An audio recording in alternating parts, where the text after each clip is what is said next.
Après avoir décrit le fonctionnement de ces nouveaux modèles économiques en prenant l'exemple du low cost et du transport aérien, venons-en à l'impact de ces nouveaux modèles économiques sur le marché et aussi sur la croissance économique. Alors, tout d'abord, l'impact sur le marché. Ce qui est intéressant, c'est lorsqu'un nouveau modèle économique rentre, il va avoir nécessairement un impact sur les prix des autres concurrents qui sont déjà là. Vous voyez sur ce tableau la manière dont les grandes compagnies aériennes réagissent à l'entrée de la plus grosse compagnie low cost des États-Unis, Southwest Airlines. Que faut-il retenir de tout cela? L'entrée d'un nouvel acteur ne fait pas seulement baisser les prix pour les clients qui vont chez ce nouvel acteur, ils font baisser les prix sur l'ensemble du marché. Parlons un petit peu à présent de l'impact sur l'emploi. En effet, l'impression que l'on pourrait avoir, c'est que ces nouveaux modèles économiques sont très finalement consuméristes.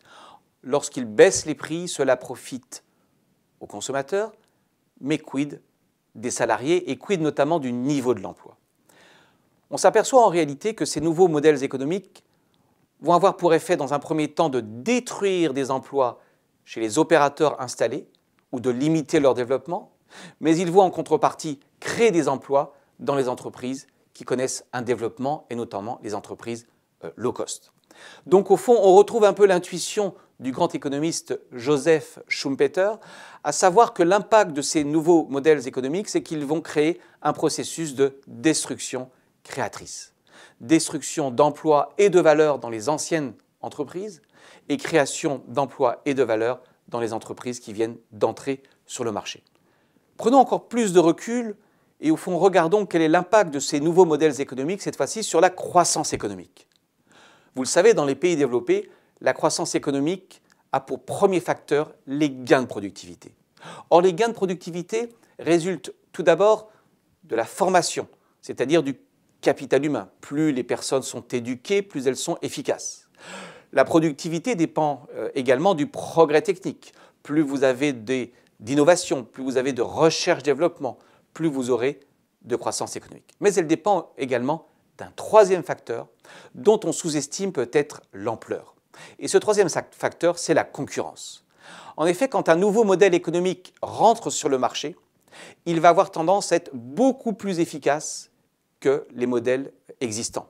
Et donc, il va forcer les entreprises installées à être également plus efficaces. Vous voyez sur ce graphique la relation entre la turbulence du marché, en abscisse que l'on mesure par le turnover, c'est-à-dire le taux de rotation des entreprises, entrée et sortie, et en ordonnée la productivité des entreprises installées. Et que constatez-vous? Dans un secteur plus lié à un phénomène d'entrée et de sortie, bref, plus les entreprises installées sont menacées par l'arrivée de concurrents, plus elles sont efficaces, productives, ce qui a un impact indirectement sur la croissance. Plus encore, vous constatez sur ce second graphique que lorsque le taux de turbulence, de turnover est très élevé, donc le taux d'entrée et de sortie sur un marché est très élevé, l'écart de productivité entre ceux qui entrent et ceux qui sortent est très élevé. En d'autres termes, qui sont les entreprises qui rentrent avec succès sur le marché? Des entreprises beaucoup plus efficaces que celles qui étaient en place. Quelle conclusion peut-on en tirer du point de vue de la politique économique? Première conclusion, bien entendu, ces nouveaux modèles économiques doivent respecter les règles de droit qui s'imposent à tous. Droit du travail, droit de la consommation. Pour autant, ne bridons pas excessivement leur entrée par des réglementations inutiles ou obsolètes. Au fond, une fois que ces nouveaux modèles économiques se soumettent aux droits qui s'appliquent à toutes les entreprises, il n'est pas question de faire exception pour ces nouveaux modèles économiques, notamment en matière de droit du travail, de droit social, il ne faut pas leur rajouter des contraintes inutiles. Au fond, plutôt que d'handicaper les nouveaux modèles économiques, il faut peut-être alléger les contraintes inutiles qui pèsent sur d'autres modèles économiques plus anciens. Mais le deuxième constat est peut-être plus ciblé. Je voudrais dire un mot sur la politique de la concurrence. La politique de la concurrence devient une politique en réalité de croissance économique et non pas une politique consumériste. Le but d'une politique de la concurrence, c'est au fond de s'assurer que les nouveaux entrants puissent croître très rapidement, notamment en faisant en sorte qu'ils ne soient pas victimes de pratiques anticoncurrentielles, par exemple de pratiques d'abus de position dominante.